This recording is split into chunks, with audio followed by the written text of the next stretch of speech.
दोस्तों, जैसे जैसे समय बदलता जाता है बहुत सारी चीजें बदलती हैं और जो चैलेंज हमारे सामने आते हैं उनके नए नए सॉल्यूशंस भी सामने आते हैं। समय रहते हमें भी उन सॉल्यूशंस को समझना चाहिए।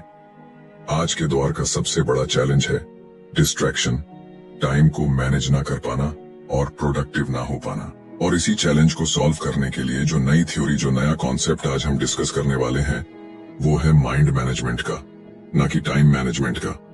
आज की बुक समरी है mind management not time management, productivity when creativity matters, जिसे लिखा है डेविड कैडवी ने।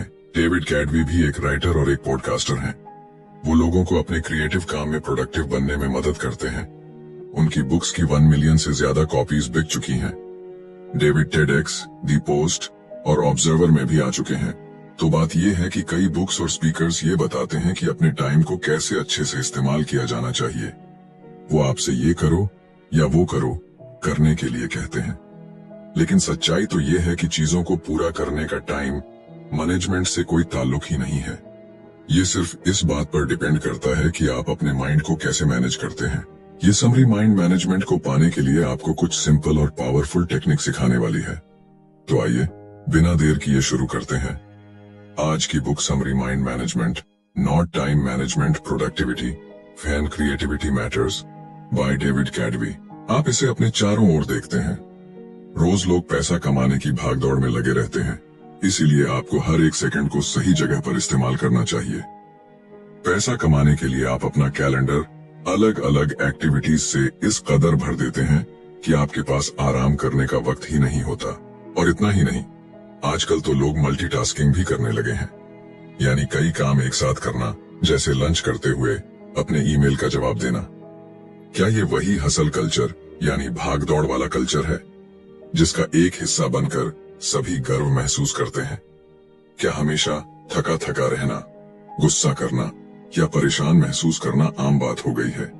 ये समरी ये साबित कर देगी कि टाइम मैनेजमेंट अब किसी काम का नहीं रहा और इससे आपको कुछ भी नहीं मिलेगा। आप ये सीखेंगे कि माइंड मैनेजमेंट सक्सेस पाने और कोई भी काम करने में कैसे आपकी मदद कर सकता है। आप ये भी सीखेंगे कि कुछ पाने के लिए आपको किसी भी तरह की जल्दबाजी करने की कोई जरूरत नहीं है। टाइम मैनेजमेंट नहीं, माइंड मैनेजमेंट अपने गोल्स को पाने का बेहतर तरीका है। तो आइए शुरू करते हैं इस पहले चैप्टर से, mind management not time management. इस बुक के ऑथर डेविड कैडवी खुद को एक राइटर नहीं मानते थे। उन्हें बचपन से ही लिखना कुछ खास पसंद नहीं था, लेकिन एक दिन उन्हें एक ऐसी बुक डील ऑफर की गई जिससे कोई बेवकूफ ही मना करता। इसीलिए डेविड ने अपनी लाइफ को इस तरह प्लान किया ताकि वो एक बुक लिख सकें। सबसे पहले उन्होंने इस बात का ध्यान रखा कि उनके पास बुक लिखने के लिए अच्छा खासा टाइम हो। उन्होंने अपने दोस्तों के साथ डिनर और दूसरे प्लान्स को कैंसिल कर दिया, पर इनकी जगह अपने राइटिंग सेशंस को रखने लगे। डेविड ने डेट्स पर जाना भी छोड़ दिया, यहाँ तक कि अपनी ग्रोसरी और खाना भी घर पर डिलीवर करवाने लगे। उन्होंने अपनी बुक लिखने पर फोकस करने के लिए जी जान लगा दी थी। एक राइटर के दिमाग में शब्दों का जैसे एक पिटारा सा होता है, पर वो शब्दों के साथ खेल जाते हैं। लेकिन डेविड के लिए ये सब इतना नेचुरल या आसान नहीं था। जब वो लिखने बैठते तो एक शब्द भी नहीं लिख पाते थे और न जाने कंप्यूटर के सामने बैठे बैठे यूं ही कितने घंटे निकल जाते। फिर उन्हें खुद पर प्रेशर महसूस होने लगा। डेविड को अगले कुछ हफ्तों में बुक का 25% काम खत्म करके पब्लिशर को दिखाना था। अगर वो ऐसा नहीं कर पाते तो डील कैंसिल हो सकती थी। डेविड अपनी फैमिली और दोस्तों को निराश नहीं करना चाहते थे। बड़बड़ाहट में उन्होंने कोस्टा रिका में एक रिट्रीट ज्वाइन करने का मन बनाया। वो ये बात अच्छे से जानते थे कि वहां जाकर भी वो कुछ नहीं लिख पाएंगे। क्या इसका मतलब ये है कि रिट्रीट ज्वाइन करने से उन्हें पछतावा हुआ था? बिल्कुल हुआ था, लेकिन डेविड ने सोचा कि जगह बदलने से शायद उन्हें राइटर्स ब्लॉक से बाहर निकलने में मदद मिलेगी। डेविड को रिट्रीट के लिए हाँ कहने के बाद पछतावा होने लगा और वो अपने घर से बाहर निकल गए। वो अपनी फ्रस्ट्रेशन को दूर करना चाहते थे। तब उनकी मुलाकात डिएगो से हुई।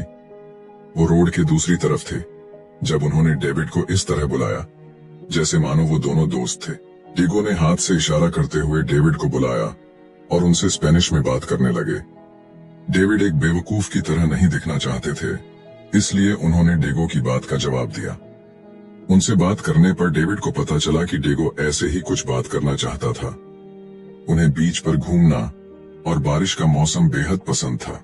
उनकी बातें ज्यादा लंबी तो नहीं चली, लेकिन डेविड को इसके बाद काफी अच्छा महसूस हो रहा था। जब डेविड घर लौटे तो दोबारा कंप्यूटर के सामने बैठ गए। अगले 1 घंटे में डेविड पहला चैप्टर लिखने में कामयाब रहे। इससे डेविड को समझ में आया कि ऐसा क्या हुआ था जिससे वो लिख पाने में कामयाब रहे थे। इसकी वजह लिखने के लिए समय निकालना नहीं था। टाइम मैनेजमेंट अब इफेक्टिव यानी कारगर नहीं रहा है। आपको टाइम की नहीं बल्कि लिखने के लिए सही मेंटल स्टेट में होने की जरूरत है। इसे ही डेविड माइंड मैनेजमेंट कहते हैं। माइंड मैनेजमेंट का मतलब है अपनी क्रिएटिव एनर्जी को प्रायोरिटी देना, लेकिन ये आपका वक्त भी जाया कर सकता है। आपने कभी अपनी लंबी टू डू लिस्ट को देखकर जीरो मोटिवेशन महसूस किया है? ऐसा हम सभी के साथ होता है। फिर भी माइंड मैनेजमेंट से आप इस मुश्किल से निकल सकते हैं। माइंड मैनेजमेंट का मतलब है किसी काम या प्रॉब्लम को अलग नजरिए से देखना। टाइम मैनेजमेंट में आप खुद से ये पूछते हैं कि अभी मैं क्या कर सकता हूँ। ज्यादातर समय इस सवाल की वजह से आप टाल मटोल करने लगते हैं। आप ये जानते हैं कि आपको कुछ करने के लिए आपके पास फोकस और मोटिवेशन नहीं होता है। दूसरी तरफ माइंड मैनेजमेंट में आप खुद से पूछते हैं कि अभी मैं कौन सा काम करने के मूड में हूँ, पर मुझे ऐसा क्या करना चाहिए जो मेरे मूड के साथ फिट हो सके। अपने काम को पूरा करने का सबसे अच्छा तरीका है कि आपका मेंटल स्टेट और वो काम दोनों एक दूसरे के साथ मैच करना चाहिए। इससे एनर्जी और वक्त जैसे रिसोर्सेज वेस्ट नहीं होते। नेक्स्ट चैप्टर है क्रिएटिव स्वीट स्पॉट। क्रिएटिव होना कोई ऐसी चीज नहीं है जो आसानी से आपके अंदर आ जाती है। ये कोई ग्रोसरी नहीं है जिसे आप खरीद कर ला सकते हैं। क्रिएटिविटी की प्रोसेस में वक्त लगता है। कोई कहानी सुनाने, गाना लिखने या फिर एक पेंटिंग बनाने के लिए आपका स्टेट ऑफ माइंड सही होना बहुत जरूरी है। डेविड क्रिएटिव मोड में घुसने के लिए 2 तरह की थिंकिंग का इस्तेमाल करते हैं, जो है डाइवर्सन थिंकिंग और कन्वर्शन थिंकिंग। डाइवर्जेंट थिंकिंग तब होती है जब आपके थॉट्स यानी विचार बिखरे हुए होते हैं। इसमें आपका ध्यान कई चीजों पर होता है। जब आप इन अलग अलग थॉट्स को जोड़ देते हैं तो इसे कन्वर्जेंट थिंकिंग कहते हैं। तब राइटिंग का ही एग्जाम्पल ले लीजिए। आप कुछ कहना चाहते हैं, लेकिन उसे कहने के लिए आपके पास कई तरीके हैं। पहला, आप कहना क्या चाहते हैं? क्या आप इसे फॉर्मल तौर पर कहना चाहते हैं या फिर ऐसा कहना चाहते हैं जैसे आप एक दोस्त से बात कर रहे हो? क्या आप इसे कोई नाम नहीं देना चाहते या फिर आप सभी को यह बता देना चाहते हैं कि इसे आपने लिखा है? इसे डाइवर्जेंट थिंकिंग कहते हैं। कन्वर्शन थिंकिंग उसे कहते हैं जब आप अपने ऑप्शंस में से किसी एक को चुनते हैं। जैसे मान लीजिए कि आप अपने पहले प्यार के बारे में लिखना चाहते हैं। आप अपने रीडर्स के लिए अपनी राइटिंग के टोन को एक दोस्त की तरह पेश करना चाहते हैं। आप इसे कोई नाम नहीं देना चाहते क्योंकि आप खुद की पहचान सबके सामने नहीं लाना चाहते। इसीलिए अच्छे क्रिएटिव आइडियाज बनाने के लिए आपको डाइवर्सेंट और कन्वर्शन थिंकिंग दोनों की जरूरत होती है।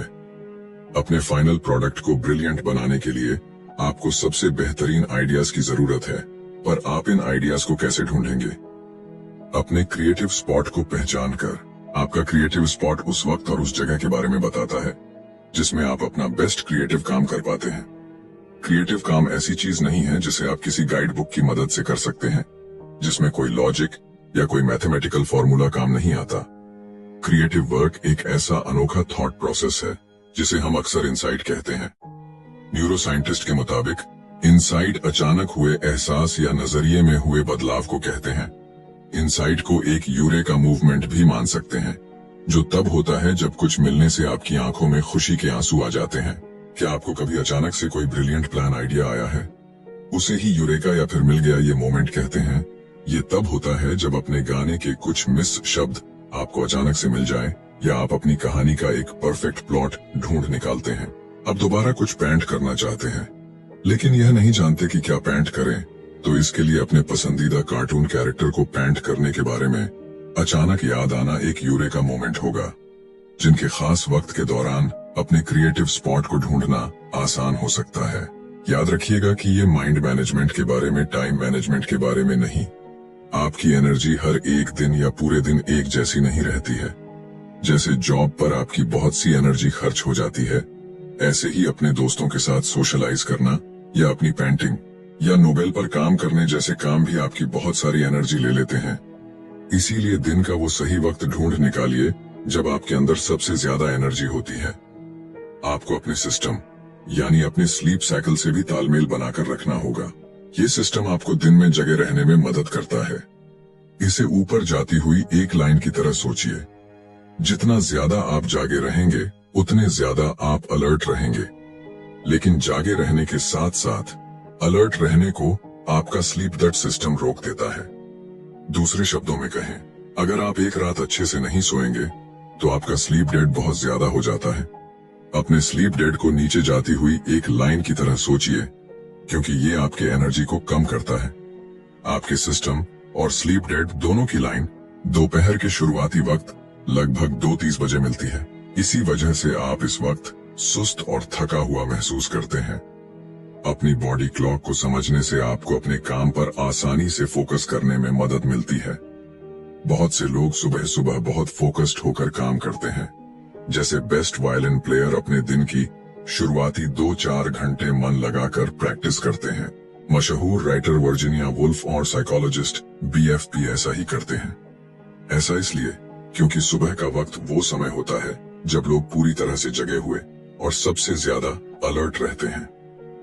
अपने क्रिएटिव स्पॉट को हासिल करने के लिए डेविड ने एक और तरीका बताया है।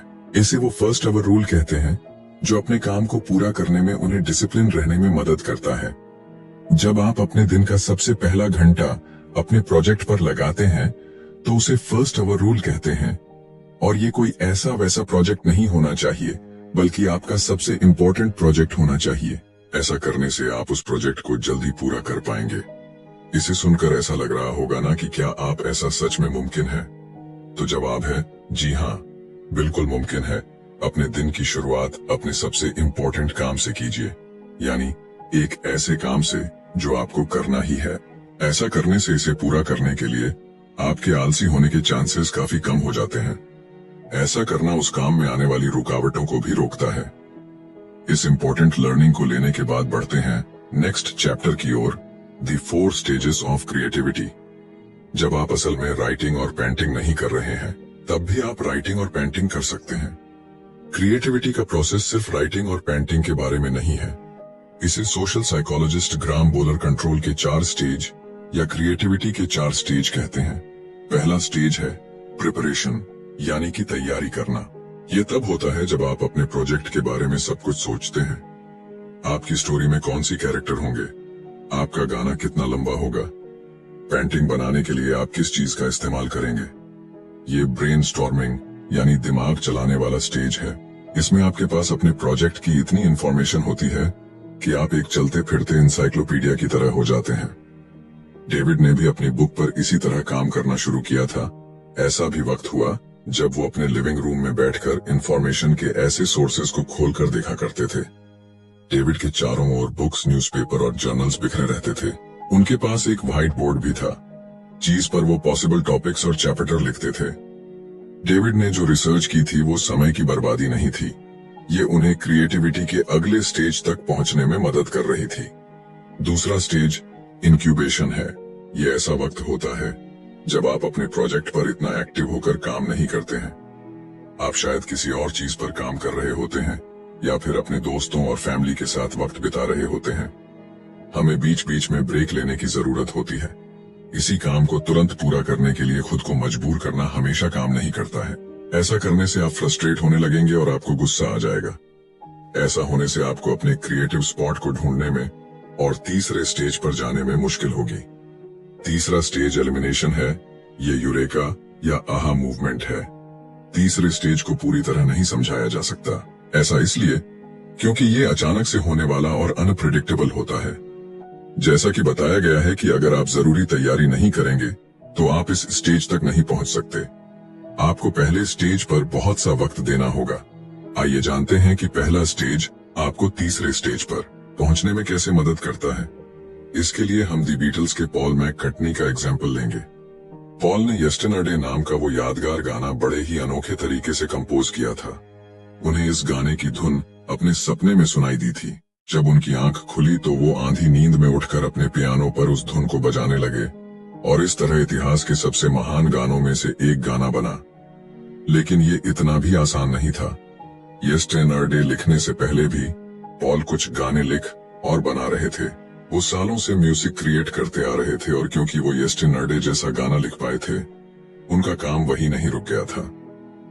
नहीं, पॉल ने यह पक्का किया कि वो चौथे स्टेज को भी अच्छे से पूरा करें, जो है वेरिफिकेशन।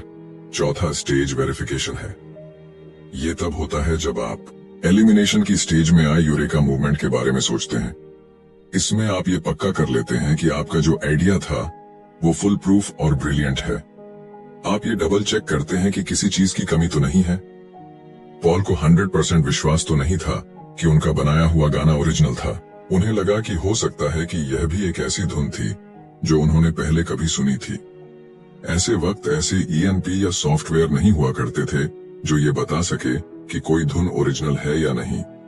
इसीलिए पॉल ने 1.5 साल इस बात को पक्का करने में ही लगा दिया कि वो धुन उनकी खुद की थी या नहीं। इसी दौरान उन्होंने अपने गाने को बदलने के लिए उसके लिरिक्स, ट्यून और अरेंजमेंट को सुधारने पर काफी काम किया। अगर आप क्रिएटिविटी के हर स्टेज में अपना वक्त नहीं लगाएंगे तो आप कभी कोई मास्टरपीस नहीं बना सकते। आपको इस पूरे प्रोसेसर के हर स्टेज से होकर गुजरना होगा।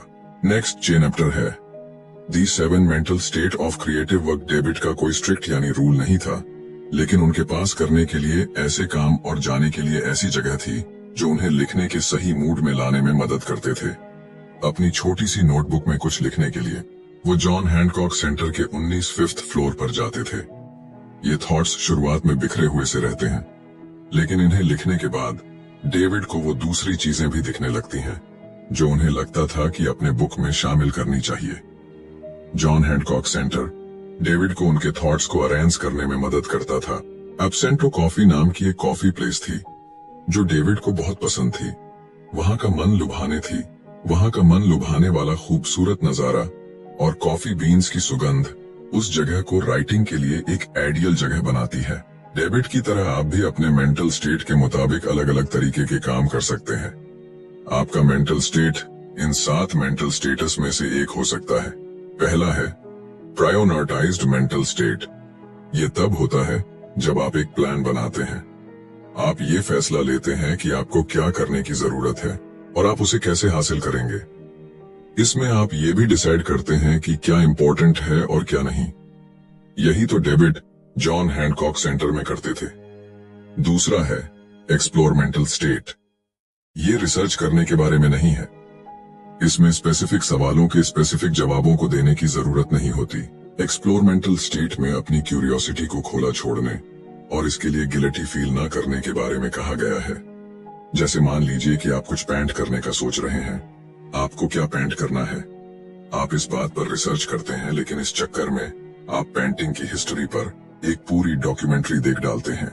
आप अपनी क्यूरियोसिटी को फ्री छोड़ देते हैं, यानी आजाद कर देते हैं। तीसरा है रिसर्च मेंटल स्टेट। ये ऐसी जगह है जहां आप स्पेसिफिक सवाल और उसके जवाब ढूंढते हैं। डेविड ज्यादातर वक्त इसी स्टेट में रहते हैं। वो ये रिसर्च करते हैं कि एक चैप्टर को कैसे बनाया जाए या फिर ये कैसे वेरीफाई किया जाए कि अपनी बुक में जो फीनेक्ट वो लिखने वाले हैं वो सही है या नहीं। चौथा है जनरल मेंटल स्टेट। ये वो स्टेट है जहां आप एक्चुअल में काम करते हैं। आप पहले दिए गए मेंटल स्टेटस में इकट्ठे किए गए आइडियाज को जोड़कर कुछ बनाते हैं। जैसे अपना पहला ड्राफ्ट लिखना। पांचवा है पॉलिश मेंटल स्टेट। ये स्टेज उस काम को एडिट करने और तराशने का है जो आपने पिछली स्टेट में बनाया था। जैसे आप ये ध्यान देते हैं कि आपके सेंटेंस का कोई मतलब हो। पेंटिंग में आप ये चेक करते हैं कि कैनवास पर ऐसी कोई जगह न छूट गई हो जहां आपने पेंट नहीं किया, या कोई ऐसा कलर तो नहीं है जिसे और ज्यादा डीप या हल्का करने की जरूरत है। छठा है एडमिनिस्ट्रेटिव मेंटल स्टेट। आप हमेशा अपने क्रिएटिव काम पर फोकस नहीं कर सकते। आपकी भी कुछ जिम्मेदारियां हैं जो आपको करनी होगी, जैसे अपने बिल्स भरना और अपनी फैमिली के साथ वक्त बिताना। ये मेंटल स्टेट इसलिए जरूरी है क्योंकि आपको अपनी लाइफ के दूसरे एरिया पर भी ध्यान देना होगा। आखिर में रिचार्ज मेंटल स्टेट होता है। इसमें आपको खुद को आराम देने और रिफ्रेश करने की जरूरत होती है। एक दिन छुट्टी लीजिए या वेकेशन पर जाइए जब डेविड अपनी बुक होती है। एक दिन छुट्टी लीजिए या वेकेशन पर जाइए एक नॉइस जब डेविड अपनी बुक को लेकर स्ट्रेस लेते हैं तो वो मसाज लेने चले जाते हैं। कभी कभी फनी वीडियो या मूवी देखना भी इसमें मदद कर सकता है। खुद को शांत करने और अपने माइंड को रिलैक्स करने के तरीके ढूंढे। क्रिएटिव साइकिल्स डेविड का बड़ा अजीब सा रूटीन था। रात को 12 बजे से सुबह 4 बजे तक वो सिर्फ अपनी बुक पर फोकस करते थे। सुबह 4 बजे वो लाइट ऑफ करते, अपना कंप्यूटर बंद करते और दोपहर तक सोते रहते। अगले दिन दोपहर में डेविड तैयार होते और कॉफी शॉप चले जाते। वो कैफे में तब तक काम करते जब तक उसके बंद होने का वक्त नहीं हो जाता था। इसी को डेविड क्रिएटिव साइकिल कहते हैं।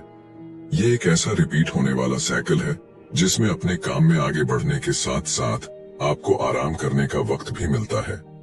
क्रिएटिव साइकिल में क्रिएटिविटी के 4 स्टेज होते हैं, जिसमें आप प्रिपेयर, इनकलबेट, एलिमिनेट, ऑनर, वेरीफाई करते हैं। क्रिएटिव साइकिल को टाइम पर बेस्ड होने की जरूरत नहीं है। ये हफ्तों और यहाँ तक कि कई अलग अलग मौसम पर बेस्ड हो सकता है। आइए क्रिएटिव साइकिल का एक एग्जाम्पल देखते हैं। बैड क्रिएटिविटी की पहले स्टेज प्रिपरेशन को रात में करना पसंद करती है। रात की शांति उन्हें फोकस करने में मदद करती है। नॉइस, इसलिए वो अपने गाने के लिए बहुत सी इंफॉर्मेशन ढूंढ पाती है, चली जाती है। उन्हीं से वो क्रिएटिविटी के दूसरे स्टेज में चली जाती है, जो है इंक्यूबेशन। जब वो सोती है तो बेथ का ध्यान अपने क्रिएटिव काम पर नहीं रहता। इससे सुबह बेथ को आराम और इंस्पायर्ड महसूस होता है। वो क्रिएटिविटी के तीसरे स्टेज में पहुंचाती है, जो है इल्यूमिनेशन। जब वो अपना ब्रेकफास्ट खाती है तो उन्हें एक आहा मूवमेंट मिलता है। उन्हें अपने गाने के सही अल्फाज मिल जाते हैं और वो तुरंत उन्हें अपने पास रखे टिश्यू पेपर पर लिख लेती है। पूरी दोपहर अपने गाने को सुधारने में लगा देती है। वो कुछ अल्फाजों को बेहतर अल्फाजों से बदल देती है और उस धुन को बजाने के लिए बेस्ट इंस्ट्रूमेंट्स को चुनती है। अपने माइंड को मैनेज करने के लिए बहुत से ऑप्शंस हैं। आपको सिर्फ वो ढूंढने की जरूरत है जो आपको सबसे ज्यादा सूट करता है। नेक्स्ट चैप्टर है क्रिएटिव सिस्टम्स। एक बार डेविड बड़ी मुश्किल में थे। उन्हें अपने पॉडकास्ट के लिए डॉक्टर रॉक के साथ इंटरव्यू करना था। डॉक्टर रॉक डेविड के लिए एक इंस्पिरेशन थे। उन्होंने यूर ब्रेन एट वर्क नाम की एक बुक लिखी थी, जिसकी मदद से डेविड ये समझ पाए थे कि क्रिएटिव वर्क में माइंड कैसे काम करता है। डेविड डॉक्टर रॉक को अपना आइडियल मानते थे, लेकिन जिस दिन डेविड को डॉक्टर रॉक से बात करनी थी, उन्हें कई मुश्किलों का सामना करना पड़ा। पहले जो अपार्टमेंट उन्होंने रेंट पर लिया हुआ था, वहां कंस्ट्रक्शन का काम चल रहा था। पूरे दिन वहां शोर रहता था। एक पॉडकास्ट को रिकॉर्ड करने के लिए इससे खराब हालत नहीं हो सकती थी। दूसरा, डेविड हाल ही में अपनी बुक लिखने के लिए पनामा सिटी में रहने आए थे, पर अपने नए मोहल्ले को इतने अच्छे से नहीं जानते थे। इसलिए उन्हें इस बात का कोई अंदाजा नहीं था कि इंटरव्यू के लिए उन्हें कोई अच्छी दूसरी जगह कहाँ मिल सकती थी। तीसरा, डेविड जानते थे कि इस इंटरव्यू का स्केड्यूल बदलना नामुमकिन होगा, क्योंकि डॉक्टर रॉक जैसे जाने माने लोग हमेशा बिजी रहते हैं। ये जिंदगी में एक बार मिलने वाला सुनहरे मौके जैसा था। ऐसा लग रहा था कि ये साफ है कि क्या होने वाला है। डेविड को पॉडकास्ट कैंसिल करना होगा। उस दिन कुछ भी ठीक नहीं हो रहा था, लेकिन डेविड का क्रिएटिव सिस्टम एक्टिवेट हुआ और उन्होंने डॉक्टर रॉक को एक ईमेल लिखा। न जाने कैसे लेकर अचानक से वो ना उम्मीद महसूस नहीं कर रहे थे। उन्होंने हर उस प्रॉब्लम का उपाय निकाल लिया था जो उनके सामने आ रही थी। आखिर में डेविड डॉक्टर रॉक के साथ रिकॉर्डिंग करने में कामयाब हो गए थे। क्रिएटिव सिस्टम में एक ऐसा रिपीटिंग प्रोसेसर है जो आपको अपने क्रिएटिव काम को करने में मदद करता है। ये आपको जानने में मदद करता है कि अपनी मेंटल एनर्जी को ध्यान में रखते हुए क्या स्टेप्स लेने चाहिए। क्रिएटिव सिस्टम को एक छाती की तरह सोचिए, जो आपके क्रिएटिव साइकिल और क्रिएटिविटी के स्टेज को कवर देता है। ये बेसिकली पूरे क्रिएटिव प्रोसेसर की देखरेख करता है। क्रिएटिव सिस्टम को कम से कम क्रिएटिव डोज की जरूरत होती है। ये वो सबसे छोटी चीज है जो आप अपने क्रिएटिव काम को आगे बढ़ाने के लिए कर सकते हैं। मान लीजिए कि आप एक राइटर हैं। आपका मिनिमम क्रिएटिव डोज है अपनी बुक का एक पैराग्राफ लिखना। मिनिमम क्रिएटिव डोज आपको अपनी दूसरी प्रायोरिटीज पर ध्यान देने में मदद करता है। क्रिएटिव काम के लिए ओपन लूप भी अच्छी चीज है। आइए एक एग्जाम्पल से समझते हैं। जब आप अपनी बिल्ली को खाना देते हैं तो आप ध्यान देते हैं कि उसका खाना खत्म होने वाला है। आप सुपरमार्केट से बिल्ली का खाना लेने के लिए एक मेंटल नोट बना लेते हैं। ये एक ओपन लूप इसलिए है क्योंकि कैट फूड खरीदना है आपके दिमाग में लगातार चलता रहता है, तब भी जब आप दूसरा काम कर रहे होते हैं। ओपन लूप आपके माइंड में जगह गिरे रहता है। ये मेंटल स्पेस, ये जगह तभी खाली हो सकती है जब आप उस काम को पूरा कर लेते हैं, यानी कैट फूड खरीद लेते हैं। एक नेगेटिव चीज जैसा लग रहा है ना, लेकिन ओपन लूप आपकी क्रिएटिविटी के लिए फायदेमंद होते हैं या आपके प्रोजेक्ट को आगे बढ़ाने में मदद करते हैं। आइए उस एग्जाम्पल पर वापस चलते हैं जहां आप एक राइटर थे और अपनी बुक के लिए एक पैराग्राफ लिख रहे थे कि आपके दिमाग में एक कूपन लूप बनाता है जिसे आप अगले दिन और आगे आने वाले दिनों में वापस देख सकते हैं। इस तरह अगर आप अपना पूरा दिन राइटिंग में नहीं भी लगा पाते हैं तो भी आपको गिल्टी महसूस नहीं होगा। जब तक आप प्रोग्रेस कर रहे हैं आप आगे बढ़ते रहेंगे और अपना मोमेंटम नहीं खोएंगे। क्रिएटिव सिस्टम की सबसे अच्छी बात यह है कि आप बहुत सारे ओपन लूप रख सकते हैं। एक लूप आपकी स्टोरी के प्लॉट से जुड़ सकता है जबकि दूसरा स्टोरी के कैरेक्टर के बैकग्राउंड से। क्रिएटिव सिस्टम आपको बहाने बनाने से भी रोकता है। आप ये भी नहीं कह सकते कि आपके पास टाइम नहीं है, क्योंकि मिनिमम क्रिएटिव डोज के लिए कुछ ही मिनट चाहिए होते हैं। और अब वो मोड़ जिसे हम कहते हैं कंक्लूशन, यानी अभी तक हमने जितने भी चैप्टर पढ़े और सुने उनकी की लर्निंग्स को हम यहाँ पर रिपीट करेंगे। सबसे पहले आपने सीखा कि माइंड मैनेजमेंट क्या होता है। इसका मतलब है अपने काम को करने के लिए सही मेंटल स्टेट बनाना। यह खुद से यह पूछना है कि मैं कौन सा काम करने के मूड में हूँ और मैं ऐसा क्या कर सकता हूँ जो उस मूड में फिट हो सके। दूसरा, आपने सीखा कि अपने क्रिएटिव स्वीट स्पॉट को ढूंढकर आप माइंड मैनेजमेंट हासिल कर सकते हैं। डिवोजेंट ऑनर कन्वर्शन थिंकिंग अप्लाई करने से आप ऐसा कर पाएंगे। दोनों तरीकों से आप यूरेका मूवमेंट बना सकते हैं जो आपके क्रिएटिव काम में अचानक आए कामयाबी की तरह होता है। अपने क्रिएटिव स्वीट स्पॉट को ढूंढने के लिए आपको अपने सबसे प्रोडक्टिव टाइम को पहचानना होगा। ज्यादातर लोग सुबह काम करना पसंद करते हैं क्योंकि उस वक्त के दौरान डिस्ट्रैक्शन कम होते हैं। तीसरा, अपने क्रिएटिविटी के 4 स्टेज के बारे में जाना। आपको कुछ कमाल बनाने के लिए इन सभी स्टेजेस से गुजरना होगा। ये स्टेज प्रिपरेशन, इंक्यूबेशन, इल्यूमिनेशन और वेरिफिकेशन है। चौथा, अपने क्रिएटिव काम के साथ मेंटल स्टेटस के बारे में जाना। ये स्टेट आपको क्रिएटिविटी के 4 स्टेज को पूरा करने में मदद करते हैं। ये 7 मेंटल स्टेट है: priorities explore, research generate, polish administrate और रिचार्ज। 5वां, आपने क्रिएटिव साइकिल के बारे में जाना। ये क्रिएटिव काम करने और आराम करने के लिए टाइम निकालने का रिपीटिंग साइकिल है। क्रिएटिव साइकिल ये डिसाइड करता है कि कौन सा टाइम फ्रेम आपके लिए काम करता है, भले ही वो हफ्ता, महीना या कोई सीजन ही क्यों ना हो। नॉइस। छठा, अपने क्रिएटिव सिस्टम के बारे में जानना। ये क्रिएटिविटी के 4 स्टेज और क्रिएटिव साइकिल की देखरेख करता है। ये एक ऐसा रिपीटिंग प्रोसेसर है जो आपको क्या स्टेप्स लेने चाहिए या उन्हें कैसा करना चाहिए जैसे सवालों के जवाब ढूंढने में मदद करता है। आज पूरी दुनिया भागती हुई जिंदगी की आंधी हो गई है। इसमें सभी जल्द से ज्यादा काम करने में लगे हुए हैं, लेकिन चीजों को धीरे धीरे करने का अलग ही मजा है। तो उस प्रोसेसर को एंजॉय कीजिए और जल्दबाजी मत कीजिए। जैसे कि कहावत है कि बड़ी चीजें उन्हीं को मिलती हैं जो उसके लिए इंतजार करते हैं, और इसी बात को हमारे वेदों में कहा गया है कि धैर्यता में ही विजय है। कि डिस्ट्रक्शन के दौर में अपनी क्रिएटिविटी को बढ़ाने के लिए, खुद को फोकस रखने के लिए ये जितने भी टूल्स और लर्निंग आपको मिली वो आपके लिए इनवैल्यूएबल साबित होंगी और आप इन्हें अपनी लाइफ में इम्प्लीमेंट भी करेंगे।